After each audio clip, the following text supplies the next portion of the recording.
So we'll be taking questions directly from the participants after the session is over. And so meanwhile, you all can put your questions in the chat box. And depending upon the time, we will also try to take some questions from the participants which were given during their registration. So as we celebrate this International Year of Cooperatives, this session would like to focus more on people-centered and democratic distribution of energy through cooperative models. So to open today's program, I would like to invite Professor Jaswant Dongre, Vice Chancellor, Chanakya University, India, and Chairperson of the ICAP Committee on Cooperative Research to deliver the opening remarks. Professor Dongre, over to you now. Thank you, Naveen. Very good morning, good day, and I welcome all the participants to the 14th colloquium held under the banner of the IC Asia Pacific Committee on Cooperative Research. A special welcome to the RMI team. Thank you very much for agreeing to present today. The Cooperative Research Committee under Asia Pacific, ICA Asia Pacific Regional Office is one of the very active committees. What we are trying to do is essentially promote cooperative research. In particular, there is a large focus on how we make cooperative domain attractive to young researchers. And in pursuit of that, we are doing various activities, and Colloquium series is one of them. This is a bi-monthly event. This is this year's second one, third one. And then we are also going to have a colloquium coming up in September and August, and then in October. Apart from this, one of the important event that the research committee is holding is the annual research conference. This time, the annual research conference is going to take place in Colombo, in Sri Lanka, on the 24th of November. Prior to that, on 23rd of November, there is also a emerging scholars workshop. The last date for submission of the abstracts for this conference is until the end of this month. So I am just using this opportunity to inform all those who are present today to please check the ICAP website and look at the call for papers, and please do submit your abstracts because this is going to be a very important event where maybe we expect about 80 to 100 researchers together, and it will be a good opportunity both to learn and to network. Now, given that this year is the International Year of Cooperatives, and of course, in the context of the Sustainable Development Goals of the United Nations, I think this whole idea of zero carbon probably is something very, very central. And cooperatives have been identified as one of the very important institutions, set of institutions that would contribute to SDGs. Environment and related things is very core of the activities of the cooperatives. It's of great interest for us to know as to why energy issue is becoming very critical world over. And especially renewable energy focus, I think, is probably the most important issue when we speak in terms of the future. For cooperatives, I think getting into the energy domain is probably a new thing. Of course, there are many more cooperatives getting into that these days. There are cooperatives that are getting into water management in the rural areas. There are cooperatives that are getting into solar energy based,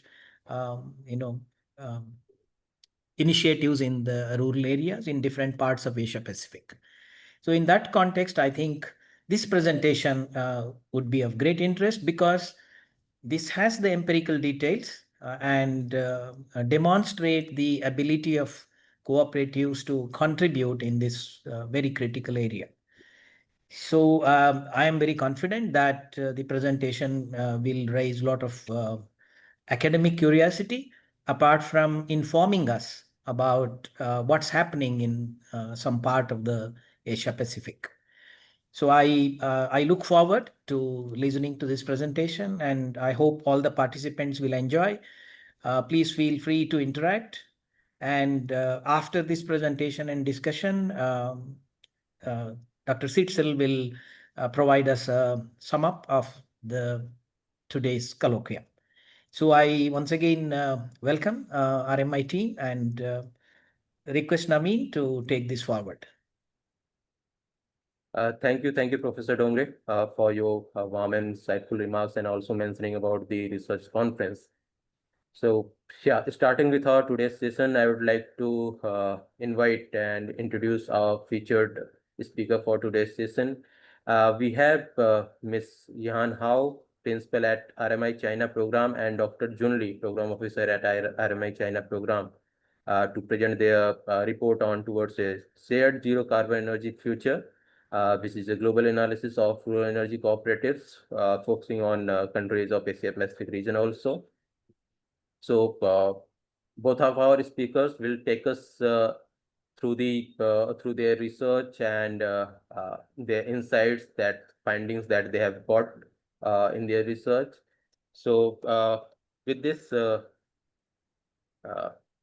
would like to invite yes, Ms. Hao and Dr. Jun Li can start their presentation. Just introducing Ms. Yan Hao. She is the principal at RMI's China program, where she leads strategic initiatives on energy sector, methane mitigation, rural energy transition, climate smart agriculture, and carbon dioxide removal. She joined RMI China in 2016, and she has been overseeing design and implementation of innovative solutions in areas including coal mine methane recovery, biomethane trading, rural energy cooperatives, fertilizer emission reduction, and corporate carbon dioxide removal procurement. So with a strong foundation in both international and domestic context, Ms. Hao has contributed to advancing heat pump deployment, corporate renewable energy procurement, supply chain energy efficiency financing, and also she has helped in collaborating with ASEAN's low carbon collaboration projects. Ms. Hao holds a master degree in architecture from Columbia University, and she has done Bachelor's of Arts from Dartmouth College. So with this, I would say that, yeah, Ms. Hao and Dr. Jun Li, the floor is yours, and we can begin with our session today. Thank you, Navi. Thank you. And good morning and good afternoon, everyone. My name is Yihan. I'm a principal of the Rural and Agriculture Climate Equity Initiative at RMI. I'm very honored to be here, and I want to thank the host, the International Cooperative Alliance, for the kind invitation. We were very surprised and it was a very pleasant experience to receive your email and outreach and organize today's meeting together. And as the world celebrates the International Year of Cooperatives 2025, I think this is the right moment and the critical time frame for a global call to recognize and elevate the cooperative model as a driver for social equity, sustainability, and resilience. And in this spirit, today I want to share key findings from our recent research, and I will be doing this with my colleague, Dr. Li Jun, together. And before we dive in, I want to briefly introduce RMI. Maybe next page. RMI is an independent global think tank founded in 1982, and our mission is to accelerate the global energy transition.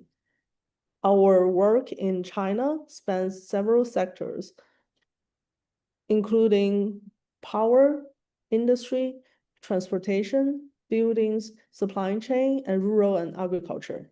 And today's presentation will be from our research in the Rural Agriculture and Equity Initiative. And you can find the full report on our website or the Chinese WeChat platform, and it's all free to download. And now let's turn to the research topic of today's presentation, Towards a Shared Zero-Carbon Energy Future, a Global Analysis of Energy Cooperatives.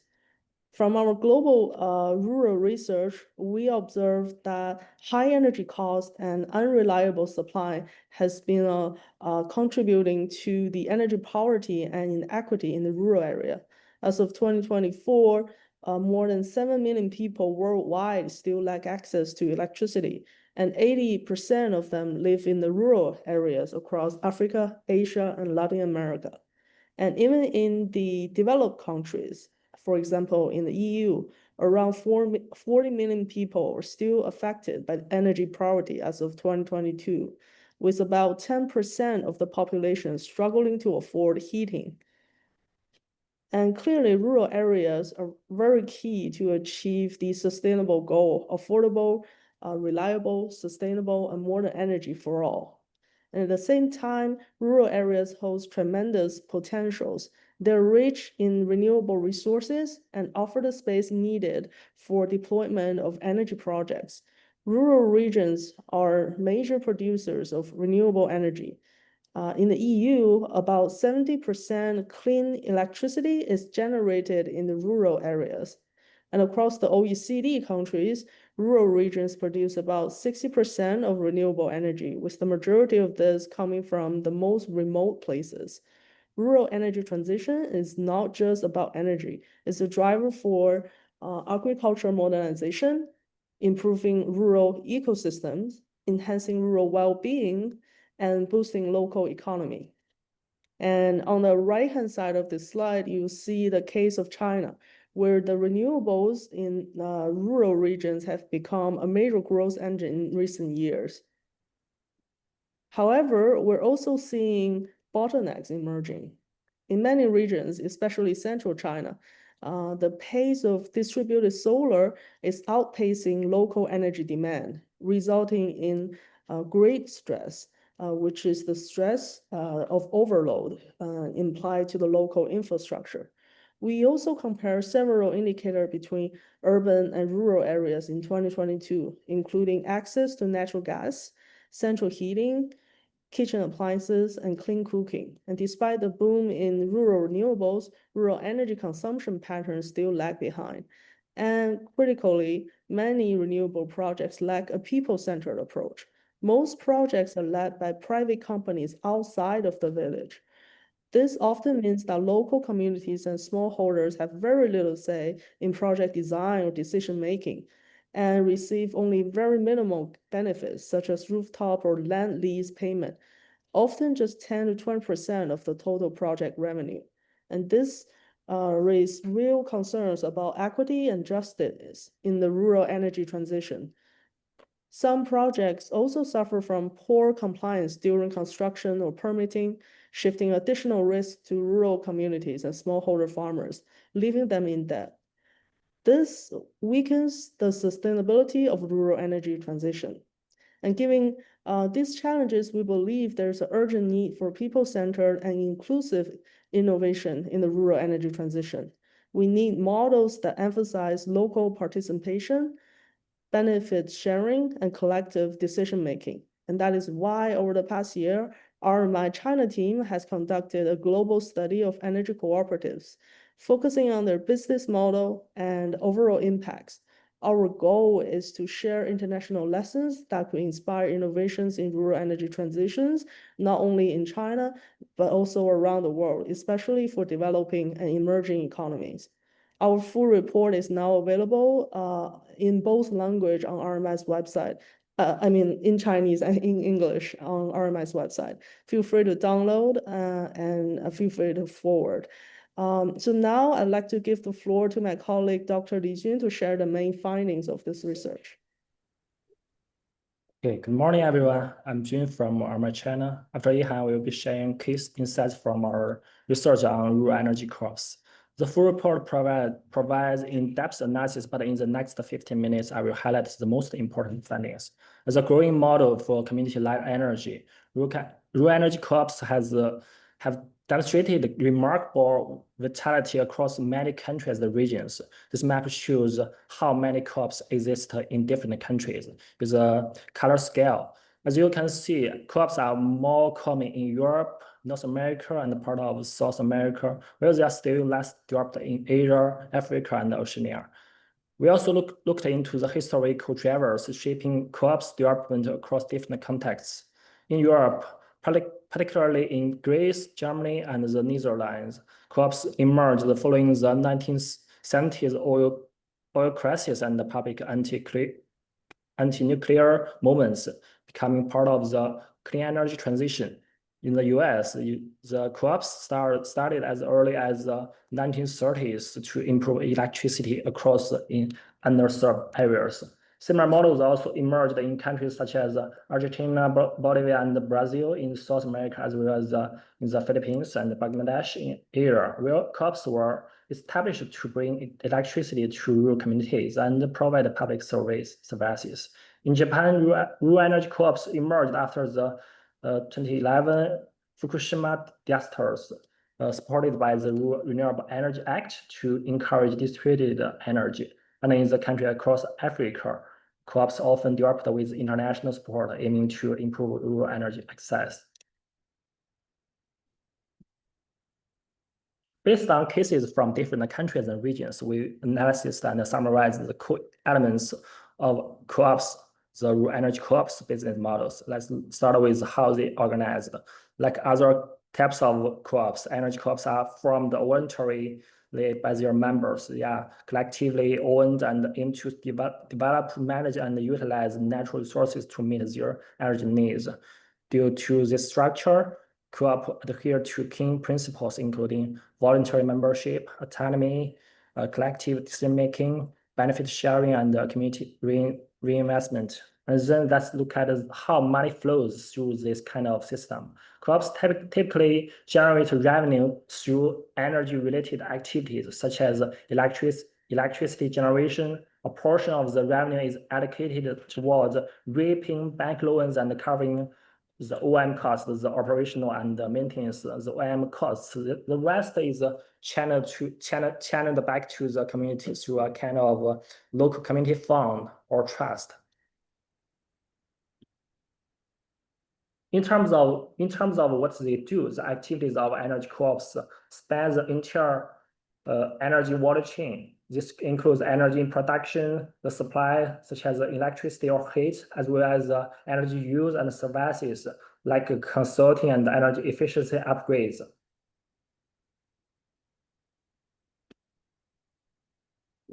Through their various energy activities, co-ops bring multiple benefits to local communities, economically, socially, and environmentally. Let's start with the economic side. First, co-ops help lower the energy burden for their members. They do this by lowering production and supply costs, maintaining low profit margins, and offering energy efficiency upgrades. For example, in North Carolina of US, rural electric co-ops originally focused on bringing electricity to farms. Today, they also offer energy efficient services, infrastructure upgrades, and energy education to local residents.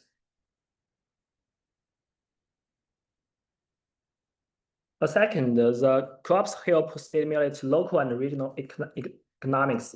They support local job creation, maximizing local benefits through community-based investment, and driving long-term local and regional growth. In fact, between 2018 and 2022, rural electric co-ops in the US contributed over $100 billion annually to the national GDP, nearly 70% of which stayed within local economies. This was made possible through investments in new projects, ongoing operation and maintenance, which generated thousands of local jobs.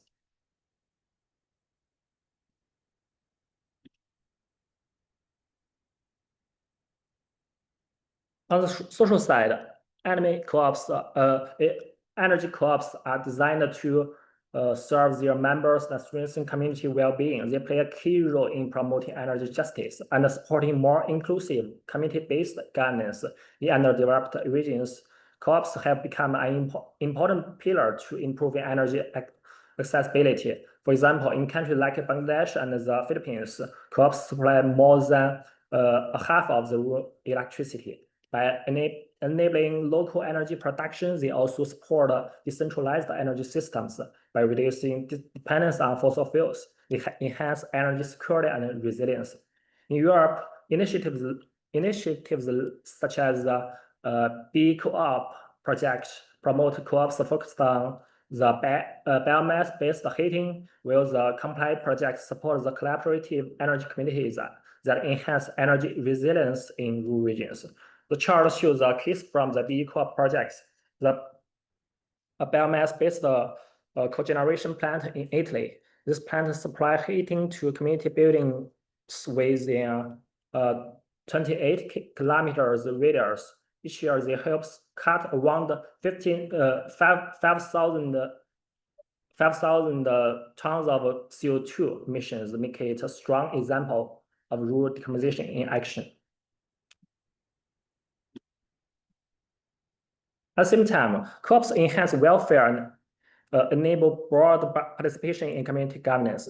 They bring diverse stakeholders into the governance process. Co-ops invest in public goods in areas such as clean energy, the environment, and the local community infrastructure, and offer education and training programs to build a local capacity for the energy transition, empower public participation through collective decision-making mechanisms, and encourage female leadership.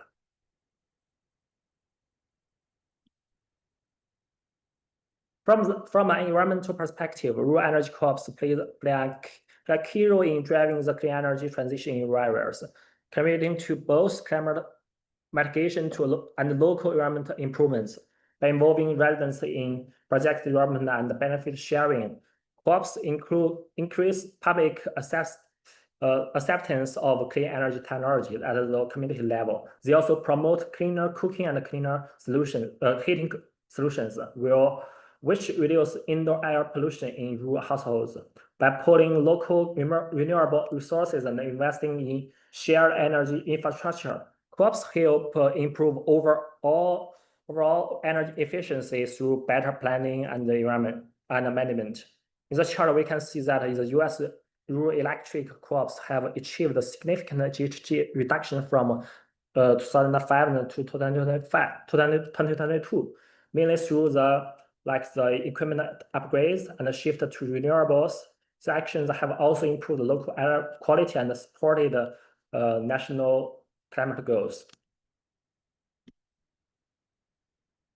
Rural energy co-ops face both challenges and new opportunities. Let's look at the challenge first. Based on the global experience, the development of renewable energy co-ops is significantly influenced by the incentive policies. The chart on the top right shows the number of accumulated co-ops in Germany between 2006 and 2012. Growth was rapid with over 100 new co-ops being established each year. After 2012, the pace began to slow. A similar pattern can be seen in the Netherlands, where co-ops numbers grew steadily from 2011 to 2020, but have slowed in recent years. To understand why, we reviewed the evaluation of the renewable energy support policies in Germany, the Netherlands, and Japan since the 1990s. Over time, mechanisms shift from the FIT feed-in tariffs and the feed-in premiums, FIP, and eventually to the competitive auctions. As the markets matured, direct subsidies for renewables were gradually scaled back. This kind of shift helps explain the recent slowdown in co-op growth in some countries.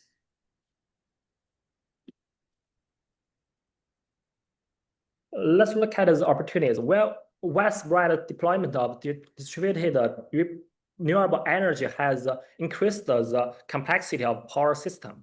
Meanwhile, the rise of digital technologies create new space for small, decentralized prosumers such as rural energy co-ops. Technologies such as smart meters, digital platforms, distributed ladders, blockchain, and smart contracts are now enabling new models, including the VPP, the virtual power plants, and the real-time monitoring. This innovation can help optimize energy management, support distributed energy aggregation, and facilitate peer-to-peer, the P2P energy trading. Over time, they may also boosting system resilience and make co-ops even more adaptive in the face of change.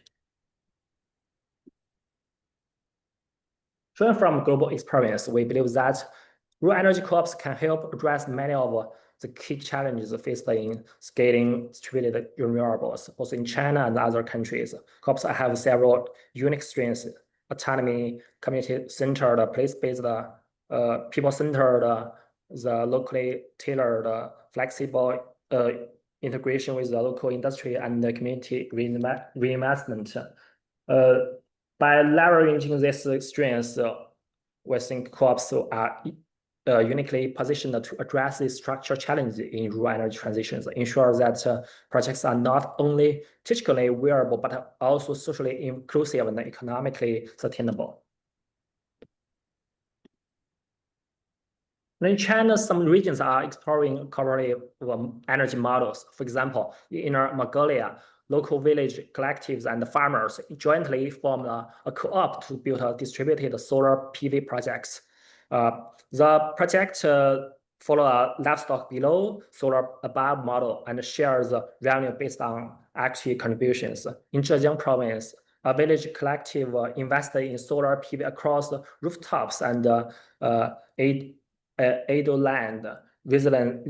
Residents not only receive annual dividends but also enjoy up to 3,000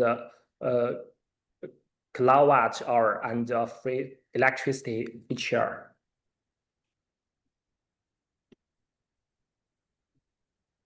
This final part of our report, we propose a staged action framework to support the development of new energy actors such as rural co-ops within China's context. At each stage, like the early planning, pilot incubation, scale expansion, there need to establish enabling legal frameworks and targeted financial incentives, create systems for valuing rural energy resources, integrate emerging local energy actors into the national and the regional energy markets. In parallel, accelerating digital innovation is key. Smart technologies can help optimize energy systems, while public education and the rural workforce development will help the talent base needed for the successful energy transition.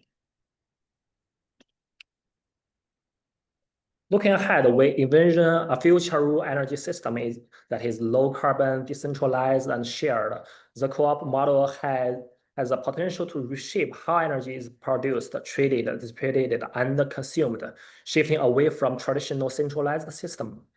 With the right support, co-ops, we believe co-ops can help us imagine the so-called energy trilemma, balancing economic affordability, environmental sustainability, and energy security in rural regions. Okay, that brings us to the end of the presentation. Thank you very much for the time and attention.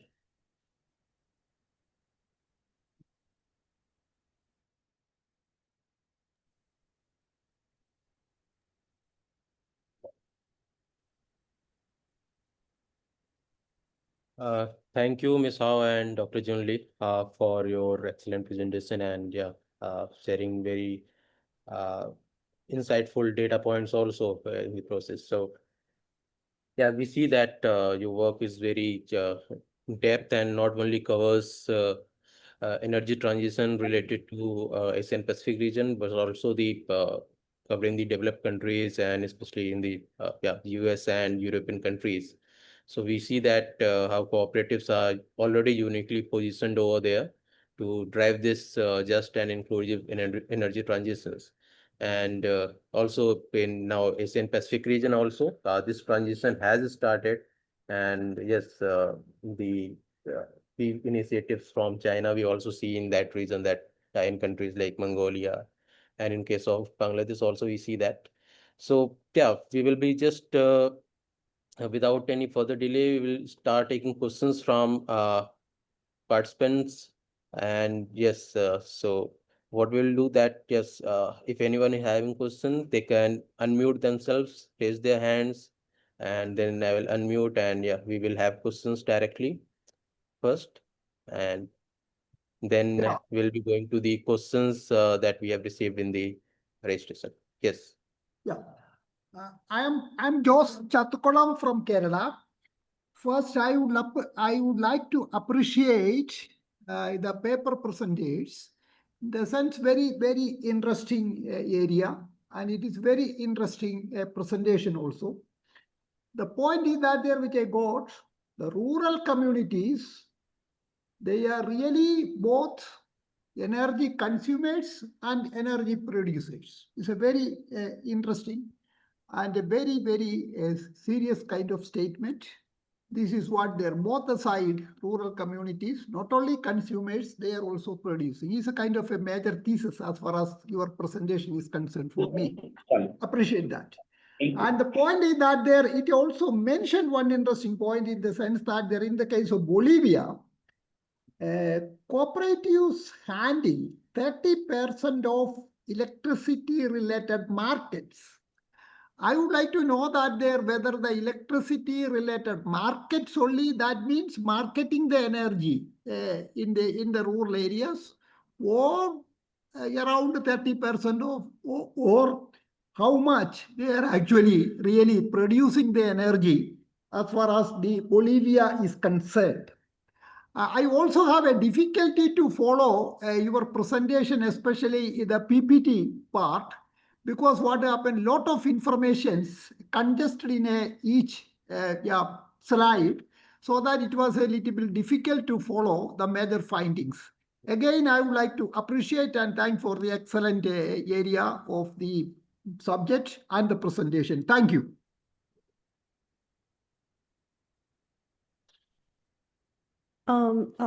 Thank you for your comments and questions. And I have just posted in our chat the PDF version of our report.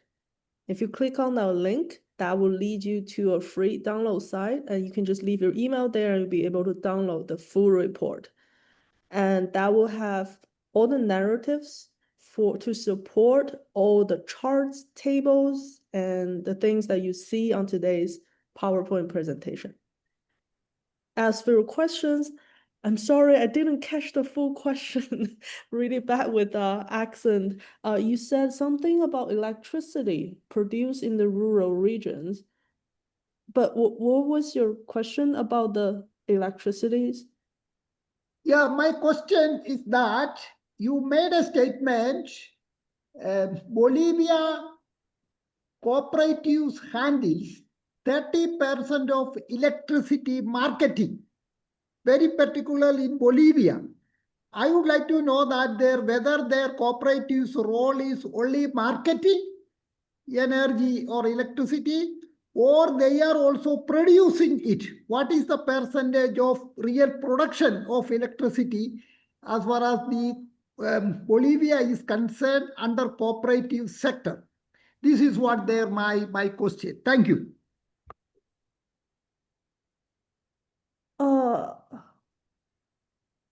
Sitso, can you please help me with this? Maybe in written? Yeah. I'm wondering if I'm wondering if the question is to what degree the cooperatives only sell their energy, am I right? Or whether they use it some for their local use? And may I come in? Yes, correct, fine, go ahead. Yeah. So it's about to what extent they can benefit themselves, I guess, and not only be producers of energy. Right. That's how I understood it. Yeah, his question was particularly about the example of Bolivia. Yeah. In one of the slide you mentioned about Bolivia, and the slide mentions that 30% of the electricity market is handled by cooperatives. So Dr. Jose Chattukulam wants to know whether cooperatives are only distributing electricity or they are also producing electricity. Oh, okay, I see. So this cooperative is a utility type of cooperative. As a utility type of cooperative, they have the function to collect electricity fees and distribute the electricity locally. And if they want to connect to the bigger grid and transmit, that's a different story. But locally, yes, their function is just as a local utility company. And I believe a lot of the cases that we found, these cooperatives are both utility and producer. I know that this is a very controversial topic in the electricity world because in many of the market-based developed countries, they will advocate for a separation of producer and distributor.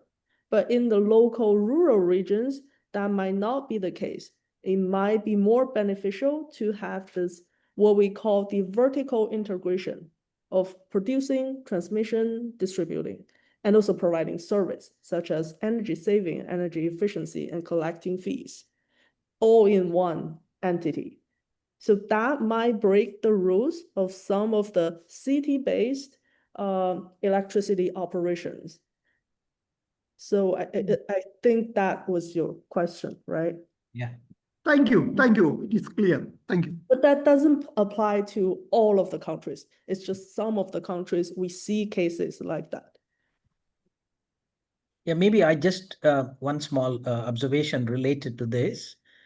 See, the production of electricity, it depends on the state policy of whether the private producers are allowed. For example, in countries like India, for a long time, production of electricity was totally under the state domain, whereas distribution was given to the private also. So the earliest electricity cooperative in India, which was sometime in the early 1960s, came up only as a utility cooperative.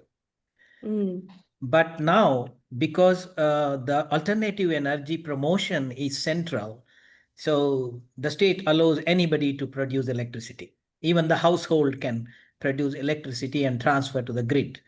So there are now more cooperatives which are into production of solar energy based electricity. Right. And also as the global clean energy transition happens, because of the technology progress is leaning towards a more decentralized and distributed systems, it is just very natural and reasonable for local entities to become the owner of the clean energy assets. And in the past, a power generation station is a huge industrialized asset that can only be owned by larger corporations, state-owned enterprise, or really leading strong, big private companies, or the state. But now we're seeing distributed system, cleaner system, smaller and more decentralized. It's only natural for this type of a more localized entity to become more prominent in the future energy space. And also, I think what you have just described, I think China has the same issues. Like the first thing we try to give out to the market, other than a state-owned enterprise, is the distribution network.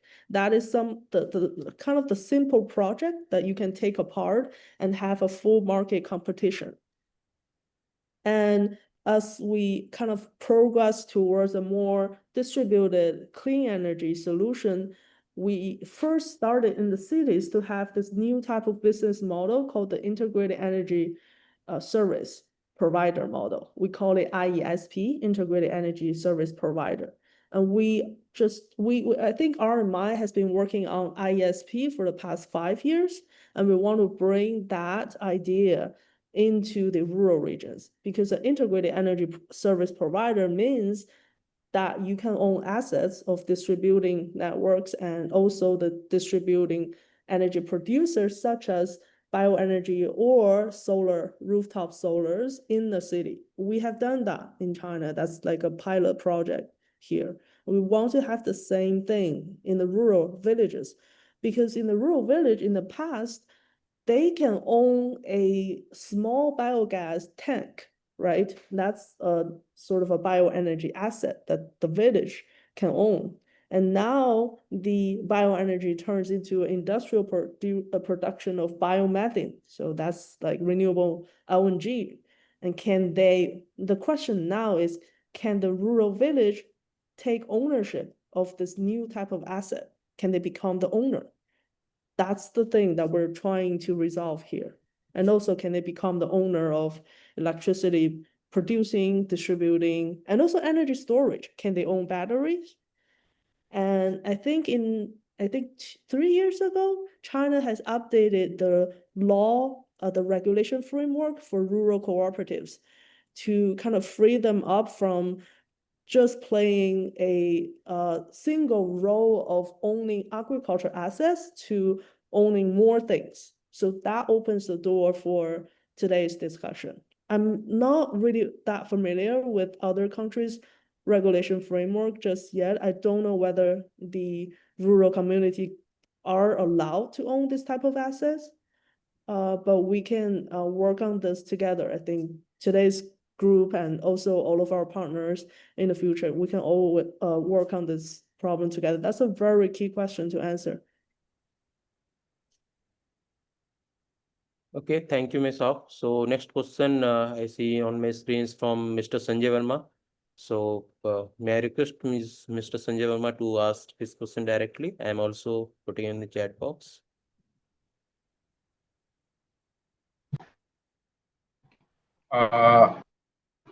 Yeah. My question was that, what are the steps you suggest to revamp the energy cooperative, and what should be the policy? What type of conducive policy environment should there, so that the energy cooperatives emerge as a viable cooperative business model? So as for regulation reforms and policies, Am I audible? Yes, we got your question. Yeah, so to answer your question on policy, I just mentioned that China has updated the rule for rural cooperatives and allow them to take ownership and run business in sectors outside of agriculture. I think that would be the first step, because in a lot of countries, rural cooperatives has been existing for many years, and their main purpose is to work on agriculture related business.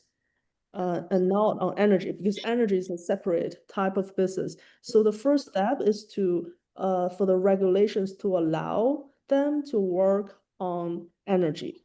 So which means on this market, you will have a new type of energy entity that is not a company, but a cooperative. I won't repeat that. So you will have a new type of energy entity that is not a company. It is not a state-owned enterprise. It is not a government body, but a rural cooperative. So you need to allow that to happen. That's the first thing you need to do. And by allowing that, I think, at least from our experience in China, you will see very active market actions in rich villages. Like there are some places, the rural areas are actually very rich. And people from those regions, from those villages will see the update on regulation, and they will think that, oh, there's some new business opportunity. They are allowed to do this now, and they will take actions. I hope that answers your question. But for further policy development, maybe we can discuss that together. We haven't really have the answers for a future more comprehensive supporting policies to promote this. Yeah, thank you. Thank you for your question. Yeah. Thank you. Yes. Thank you for your question, and thank you, Ms. Hao. So next question I see is from Dr. Ankita Oza. Then yes, you can ask your question, please. Hello everyone, my name is Ankita. First of all, ma'am, I would like to appreciate this is a very informative presentation. And my question is that in what ways can international collaboration enhance the capacity of rural energy cooperatives in India to meet clean energy and climate goals? I think that from our research, we can see that globally, rural energy cooperatives has been existing in many countries for many years due to many different reasons. And that's why I think international collaborations, whether it's knowledge sharing or investment or technical support, are very crucial because it's especially in developed countries such as Japan, US, and Europe, they have some good examples of what rural energy cooperatives could do.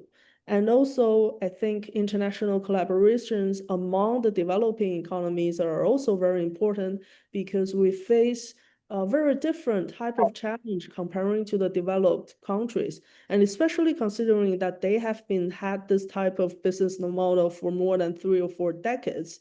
And if we're just starting now, I think the international collaboration among emerging economies are also very important as we face similar problems and also we're at the same stage of development.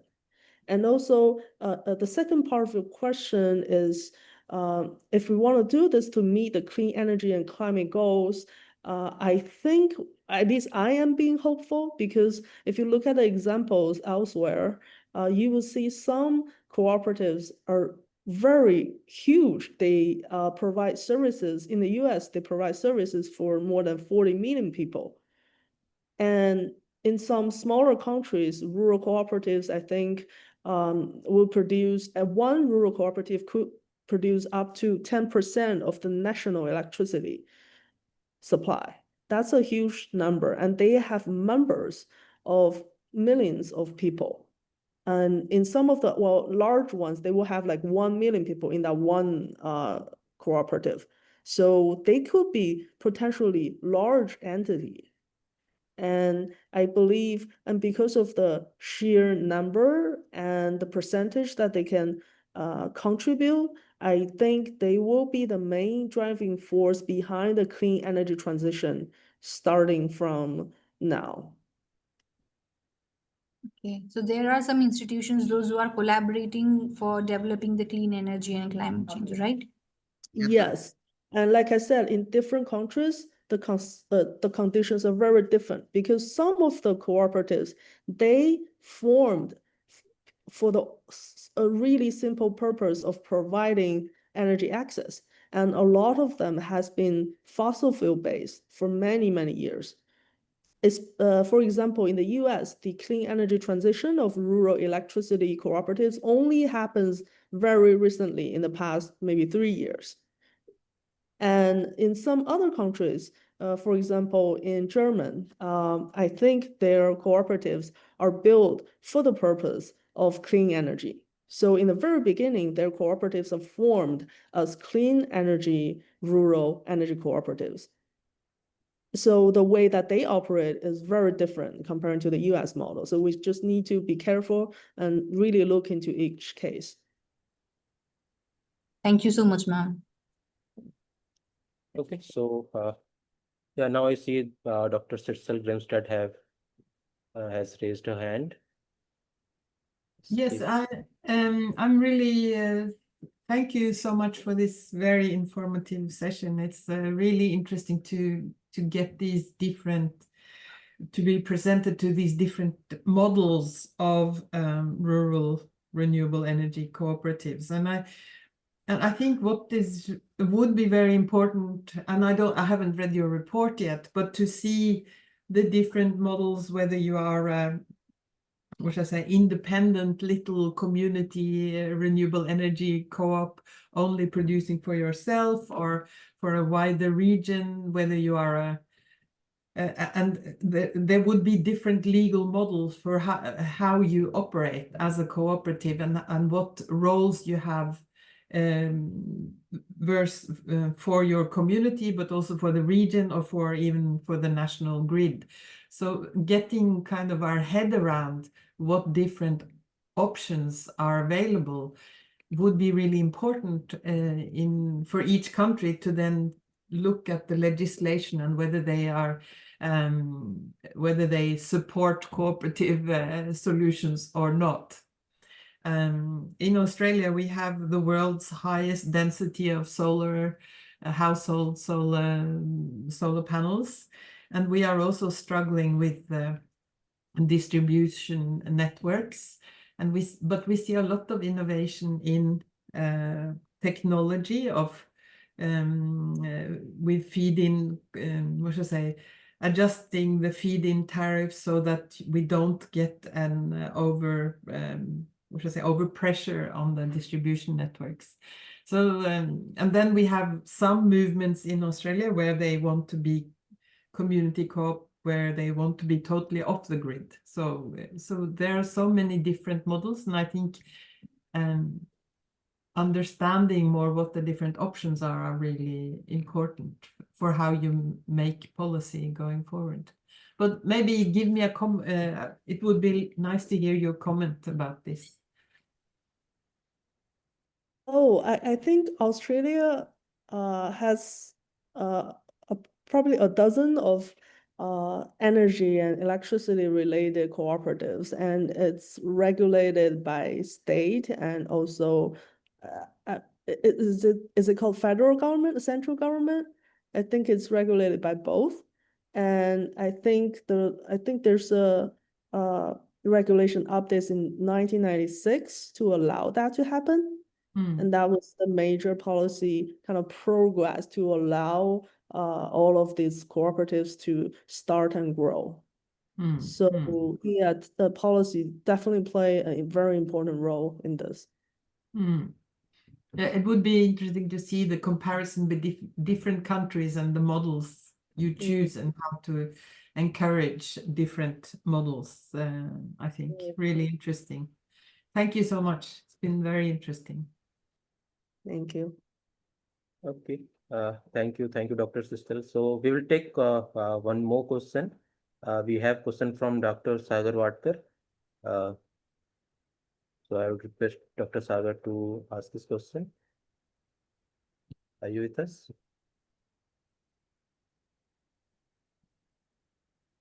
Okay. I see that Dr. Sagar is not here with us, so I'll just take one question from the registration form that we had shared, where we have received a few questions. So the question is related to policy and financial support. So the question is, what are the key challenges for rural cooperatives which they face in adopting solar, biogas, or biomass-based energy solutions, and how financial models can be tailored to support their transition to zero carbon energy systems? Are you talking about the heating systems and the cooking? No, I'm talking about yes. So whether it is solar energy systems or energy generation through biogas or biomass. So how new financial models can be developed around that, so that they can become sustainable and generate more zero carbon energy systems. I'm putting the question on chat box also. Right. So I think in most cases, the cooperatives are covering electricity and heating from biomass and biosources. And also it helps with cooking from the low temperature heat that you produce from bioenergy, and also hot water from solar. So I think it covers a range of energy services. And also sometimes wind renewable power could also play a role in this. So I don't think it's limited. And I know that in the United States, some of the rural cooperatives, they own nuclear assets. That's a very interesting finding, but they do have all sorts of assets, the industrialized assets, and also the very traditional biogas tanks. So it has a very wide range of assets and functions. Okay, thank you. One last question that is, I see very broad, but yeah, it is an interconnected topic here. So the question is, how do you see that these renewable energy cooperatives or rural energy cooperatives can connect and take benefit from carbon credit rating systems or carbon market? I think the evidence that we're seeing right now is that they're benefiting from energy-related policies and energy-related green premiums, not so much as carbon market. For example, some of them are benefiting from renewable electricity power purchase agreement, and some of them are benefiting from the subsidies that comes in the form of green tariff, which is the grid will take they will take additional hours from you to create a profit for you from renewables.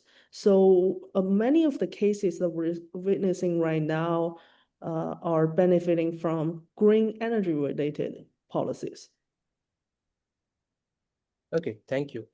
So And just saw your question on this key challenge of rural cooperative facing and how the policies and models can support them. But the thing is, like I said, the key challenge right now is for them to happen and to form this entity. Is not so much about how can they get financials, because if they're not allowed to become its own entity, it can never borrow or invest or get invested. So I guess we're still kind of stuck on the first step in many of the emerging economy. yes, thank you. Thank you. That is very thoughtful question to ponder for the policymakers. Yeah, so we'll now move towards our next section, and I would like to request Dr. Sitzel Kremstedt to summarize today's session. We have just 5 minutes for you, Dr. Sitzel. Yeah, okay. Yeah, thank you so much for this fabulous, I would say, very rapid overview of renewable energy cooperatives in regional areas. I think it was a very valuable presentation, and particularly as you went into the details of the economic, social, and environmental benefits of choosing a cooperative structure for advancing renewable energy. I think what the biggest takeaway I get from your presentation is the importance of the softer skills or the education and the developing rural organizations enabling them to become renewable energy cooperatives. I think there's a problem. I think that's the big challenge, because technology is booming ahead. There's markets booming ahead and so on, but how do we encourage regional areas to establish cooperative structures? I think there's no doubt that this is a very beneficial for local economies and both economically, socially, and environmentally. I think also this project, I'm hoping that what's happening? I'm hoping that this first introduction also leads us down more collaborative projects, and we would love to continue hearing from your work in the Asia Pacific. I think that is really, really important. The comparative aspect only makes this work richer, because we can see different models and compare, even compare legislation maybe down the line between the different emerging economies. I think it's so important to get these comparisons out, and so that we can start to learn from the lessons that other experimental projects have undertaken. Yeah, so I do think that that there is a lot of potential in renewable energy cooperatives. but we need to focus on the social skills or the organizational element of this, more so almost than the technology, because that is really the next stage for advancing rural energy cooperatives. And I think your reports has really highlighted that for us, and I thank you very much for that. Yes, okay, thank you, Dr. Sitzel. Yeah, thank you for your insightful summary, and yeah, for weaving together that what key messages were there from today's session. So moving ahead, I would like to invite Mr. Balu Iyer, Regional Director of International Cooperative Alliance ASEAN Pacific Office, who has joined here with us today. And I would like to request him to provide his comments and reflection on our today's session and how we can move ahead and keep looking at the renewable energy sector into cooperatives in the coming days. Yeah, over to you, sir. Okay, thank you very much, Naveen, and let me thank Yihan Hao and Jun Li. I was expecting one presentation, but we had two presenters, so it's a double bonus for us. We've heard a lot about agricultural cooperatives in China. We have a member, the All China Federation of Agriculture and Supply Marketing Cooperative, which is a very large cooperative. And so we knew a lot about them, but it was very interesting to hear your presentation and also take China as an example. Maybe that's something which we could, I don't know whether you all have engaged with the All China Federation of Supply and Marketing Cooperative, but given their vast rural network, this would be something which, if you have not, it's something which we could see how we can connect and explore the possibilities. I truly appreciated Yihan and Yun for your what you brought to the table, especially in terms of framing how cooperatives can contribute to energy transition, given what we are seeing in terms of how energy is becoming a big challenge given the various impact of climate change. And I had the opportunity, I joined this session late, but I had the opportunity last night to read the executive summary of your report. And again, something which I would recommend everyone here to read. And it was very compelling in terms of how you framed the cooperative approach to energy in terms of being participatory, equitable, rooted in community ownership, and compared it, as Dr. Sitzel mentioned, the comparative analysis which you provided was very useful. And I think in the report, you have these 4 strategic roles in terms of participatory, utility, renewable developer, energy service provider, and policy advocate. I think these all would be useful for us in imagining how cooperatives can not only lead in delivering services, but in shaping policies. And as a next step, we could consider one, how do we look at more research, given this is an initiative of the research committee? How can we have a research on looking at localized energy cooperative models in the Asia Pacific region?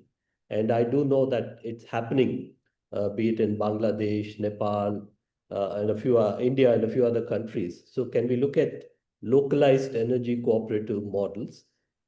2, you mentioned about the policy and regulatory framework. Yes, that's very important to enable energy cooperatives. And in India, in fact, we have the Multi-State Cooperative Act, which is seeing how cooperatives can get into more business aspect. But then, as you had mentioned, it needs to be more in a more thoughtful way. So is this something which we could look at, given that the Act allows cooperatives to venture into different fields? Very important also to see how we can pilot the viability of cooperative models. It could also be hybrid cooperative model, because agriculture cooperatives are prevalent in many regions. So can we hyphenate it, looking at energy, agriculture, or energy, health, etc. And in the chat, my colleague Shri Padmanabhan had pointed out that when we had a replication project contest to get new ideas from youth, one of the awards was won by a youth cooperative in Brazil, which focused on energy cooperative. So this is again a way we talk about engaging youth in cooperatives. So this is maybe another area where we can see how we can, in addition to in the pilots, to see how young people can be engaged. And finally, I think this cross-learning platform is very important, where we can learn from best practices and failures. Maybe bring in during these discussions policymakers also to make them understand what are the what's happening across the region and how we can, what are the challenges and how policymakers can help in this direction. As you all know, 2025 is the International Year of Cooperatives. The theme is Cooperatives Build a Better Future for All. And I'd like to thank the research committee for, again, the Coop Colloquium, through the Coop Colloquium. They have brought in new ideas, new researchers, and new topics. And so this is one very good topic that they have brought for discussion today. So it is a good time to explore how cooperatives can play a central role in building a just, local, and democratic energy futures. So again, thank you very much to our two presenters, and thank you very much to the research committee, and thank you to all of you who've taken the time to join, and thank you, Naveen, for putting it all together. Thank you. Thank you, sir, for your comments. So before we close today's session, I would like to get some feedback from our participants. So yes, maybe if we can have one or two participants provide their feedback for today's session. And I'm also sharing one feedback form in the chat box that if you can please spare 1 minute and fill up the feedback form for us, which can help us to bring more new topics for Coop Colloquium and to improve further, to further curate better in a better way our sessions. Yes, so if anyone would like to provide their feedback from the Hi, participants. Naveen. Yes. Hi, Naveen. This is Shri. First of all, thank you for organizing this interesting webinar. And like Mr. Ayers mentioned about the youth cooperative, which won the project, that happened in during the COVID time. So I think this subject, which is on the renewable energy, is something that the youth should keep talking about. And yes, there are other regions who are already doing things related to the environment and stuff. But then in the Asia Pacific, I think it's time that we should all also focus on different subjects. So from the Asia Pacific Youth Committee, we'll try to engage on this sort of subjects that we can involve the youth in. And like Sir mentioned about the research work, so if there is some room for the young people to also contribute towards on this research work, so that will also help them to gain knowledge, and at the same time they can also see how they can form a cooperative in Asia Pacific. So yeah, I mean, it's a very interesting webinar. Thank you so much for organizing this, and we'll definitely speak to the youth committees across the regions, and we'll see how young people can contribute more towards the environment and renewable energy. Thank you so much. Thank you, Sri, for your feedback. And yes, I see also that a few participants have provided their feedback in the feedback form. So yes, we have come to the close of our today's session. And for this, I would like to sincerely thank Ms. Yihan Hao, Dr. Jun Li, and for their wonderful presentation and sharing their report link. So I'll further share this to our participants that who have registered for today and were not able to join. And I would also like to request Ms. Yihan Hao and Dr. Jun Li, if they will be able to provide the presentations that can be shared with our participants today. then further, I would like to thank you, Dr. Sitzel Grimstead, Professor Yaswan Dongre, and our regional director, Mr. Balu Ayer, for their guidance for today's session. And thank you to all the participants who have joined us today for out of their busy schedule and engaged for today's very timely conversation. So thank you once again for your participation, and we look forward to welcoming you all again in the next month on 19th August with a new topic, and where we'll be focusing on collaboration among cooperatives across borders. And we will be soon putting out the registrations or the social media platforms and or your emails. So looking forward to the next session in the next month. And thank you once again, RMI team and participant, for joining us today. Thank you. Thank you. Thank you for the invitation. Thank you. Good day. Bye-bye. Thank you. Thank Bye-bye. you. Thank you. Thank you. Thank you so much. Thank you.